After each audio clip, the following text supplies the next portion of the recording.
We all know that the wars that the United States has engaged in since 9/11 in Iraq and Afghanistan, Syria, throughout the region, obviously haven't come cheap. But the actual dollar figure that can be put to those wars it's getting damn near impossible to imagine. A new report from Brown University estimates that Washington has spent nearly $5 trillion since September 11th, 2001, on the wars launched under the pretext of fighting terrorism. You could go to Brown for 4 years on that kind of money. You can't like study abroad or anything. Right, that's true. Watch your mouth. Yeah, I don't think the fusion show is going there. Anyway, so that's a very big number, and we're going to break down some of what that represents. But you should also know that there was another report issued 2 years ago by Harvard that estimated that the cost of the Iraq and Afghanistan wars amounted to $75,000 for every American household. Now, we do not have a popular vote before we go to war, but if we did, and you told people it would cost $75,000 for every single family, I don't think a lot of people would push that yes button. Well, not a lot of people would go vote. I don't think they would. That's the problem. Interestingly, there was a proposed constitutional amendment to make all wars be put to a popular vote. Really? Back like 80 or 90 years ago. And everyone who voted yes would have to be drafted. So I'm all. it didn't actually pass. Anyway, I'm all for let's actually have a declaration of war for us to go to war. I think that's a good idea. I'm all for I'm with Rand Paul on this one. I'm for taking the powers away from the president. He's just waging wars all over the world right now. We bombed how many different Muslim countries? 7, 8 different. We're just bombing them constantly. Yeah. There's no. And by the way, he's still doing those wars in Iraq and Afghanistan on that stupid authorization they gave after 9/11. Yeah. So there's again, it's completely corrupt. And who wants it to keep it this way? The donors. The donors want to keep it this way. They love the Afghanistan war. They love the Iraqi war. They love Syria. They love it. Well, just make Congress, make the House of Representatives and the Senate vote on a draft and then see what happens. Yeah. If there has to be a draft. Or give the If war there's a powers war, out there some has to be a kind of- draft. There has to be a that's draft. a great Yeah. idea. Yeah. But the military-industrial complex, they got smart and they got rid of the draft, right? You agree with that? That's why they did it, so they could have endless wars, which is what we have. Effectively, yeah. I mean, I don't know that it was that everyone premeditated it that way because a lot of people wanted to. When Jimmy Carter put the registration back in, everyone was up in arms because they thought that all their kids were going to be drafted, and it will make it easier to have wars that are not of great consequence. And we've had wars that are not of great consequence because we have a volunteer army. It's despicable. But I don't know that it was a bunch of people sitting in the back of the room saying, aha, but I'm sure there were people that were really happy about it too. Yeah, certainly. So let's break down the first study, the bigger study about the $5 trillion in a little bit more detail. First, this is from Neta Crawford, the Boston University professor who headed up this study, said, a full accounting of any war's burdens cannot be placed in columns on a ledger, from the civilians harmed or displaced by violence to the soldiers killed and wounded to the children who play years later on roads and fields sown with improvised explosive devices and cluster bombs. No set of numbers can convey the human toll of the wars in Iraq and Afghanistan. And so the numbers we're going to show you do not express the full extent of the cost of these wars. It's simply a tool to figure out how much it's literally cost in dollars. So the overall cost directly of these wars is $1.7 trillion, includes $1.7 trillion directly appropriated by Congress.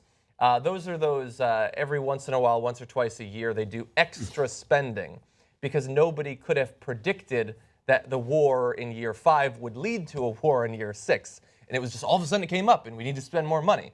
And that's why this is in addition to the Pentagon's base budget, which was about $6.8 trillion from 2001 to 2016.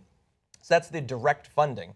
In addition to that direct funding, the report includes the costs of veterans' medical and disability care, allocations for homeland security, interest on Pentagon war appropriations, and future costs for veterans' care. Now, these are the sorts of costs that don't often get discussed before the war, but certainly are consequential after the war. For instance, that just interest paid on the expenses is $450 billion.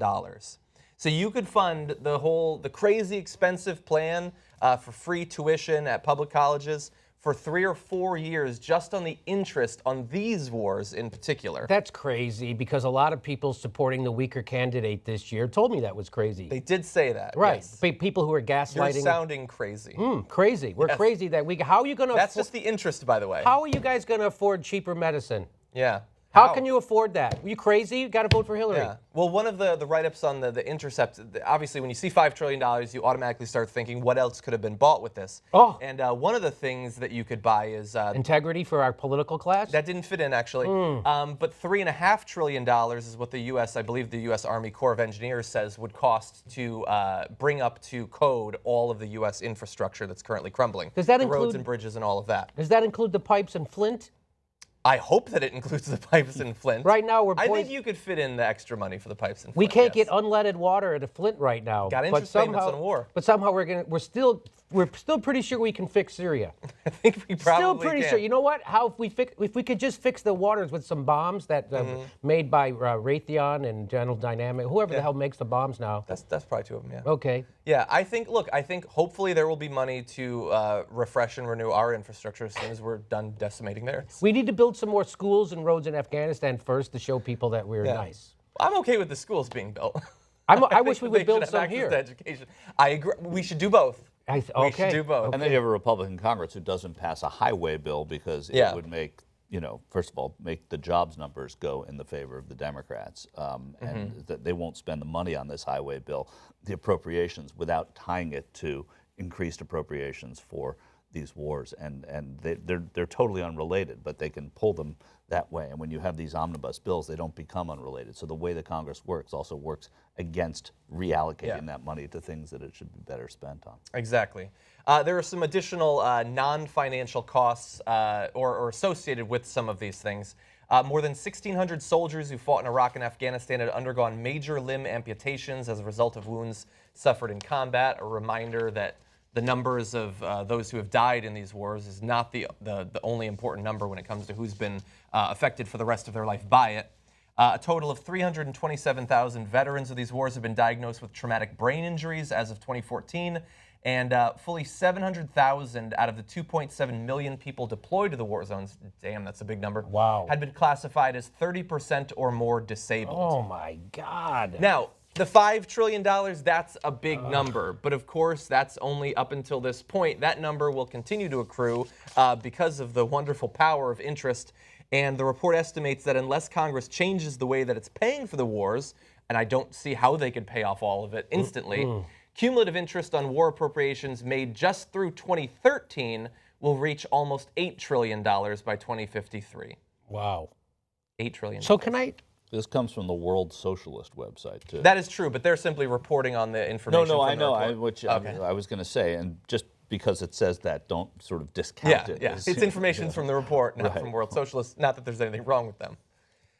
So look, those are staggering numbers, and there were some people who were very strongly against going into war in Iraq and Afghanistan. We could probably come up with some if we tried. Bernie Sanders? That's one of them. There were some media outlets who were strongly against going in Iraq and Young Afghanistan. Turks? You could probably sit at the desk of one if you thought hard enough about it.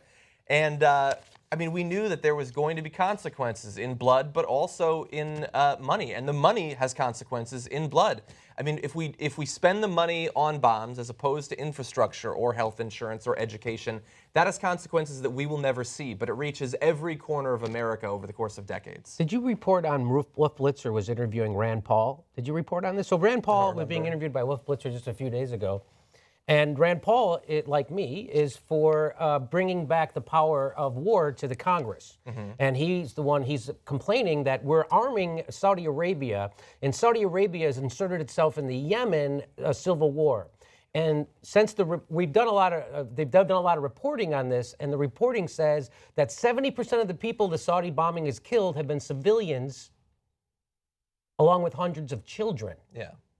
So, and now the death toll in Yemen is up to over 10,000 people. Yeah. And so we keep arming them, and we keep giving them bombs to go bomb civilians. So it's almost like we're arming a religious fanatic to go do terrorism in another country, which they are. Yeah. Well, I've got to say, Jimmy, I'm not excusing it, but I'm saying that this example in Saudi Arabia is just another example of how it works. When we sell our arms, our advanced arms, to whatever country. We sell it to Paraguay, and they're fighting guerrillas that they think are guerrillas that are protesters in their country trying to turn back coups that should be turned back. Same thing. It's just on a smaller scale in a different place. But as soon as Saudi Arabia comes, but this has been going on forever. And so that's the point, that's what but happens. my point of bringing this up was, So Wolf Blitzer says to his first response to Rand Paul saying we should stop arming the Saudis who are killing innocents in Yemen.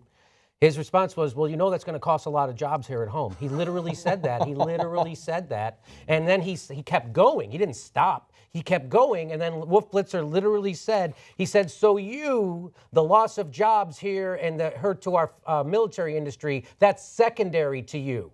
That's what he said. Blitzer said that to Paul. Blitzer said that to Rand Paul. That's our news, man. Yeah. So you tell me how messed up this culture is. You tell me how messed up our country is. Yeah. We have eternal war. We're living in Orwell right now, and people think we need to vote for more of it. They're nuts. Well, also, I mean, one of the things, like we've talked about, like basic income or the stimulus back in 2009, and the idea that if you simply give money, you can't just give money to people to spend. That'd be crazy for the government to just give money to people. But so we sell arms to any number of different countries, which is one thing. The other thing we do, though, is that we give huge quantities of monies to countries to then buy our arms with. Yes. So Israel, we're about to finalize that deal, $38 billion over 10 years, with the new stipulation that they can't spend as much of the money on their own arms industry. They have to buy the weapons from us, which is basically the government saying, here, you give that to him. And so why can we do that? Why can we hand billions and billions and billions of dollars every single year to the arms industry, but we can't give it to regular people to stimulate communities throughout the country? I have an idea why. I have an idea. My idea is that our political class is completely corrupted by corporate money, and we need a revolution I don't think you have any evidence of that. To give the government back to its people, its voters, instead of its donors. I don't know where I heard that before, but it's actually true. It's not just lip service. It's not hyperbole. It's what we're living in right now. It's why people who are really hurting are voting for Jill Stein.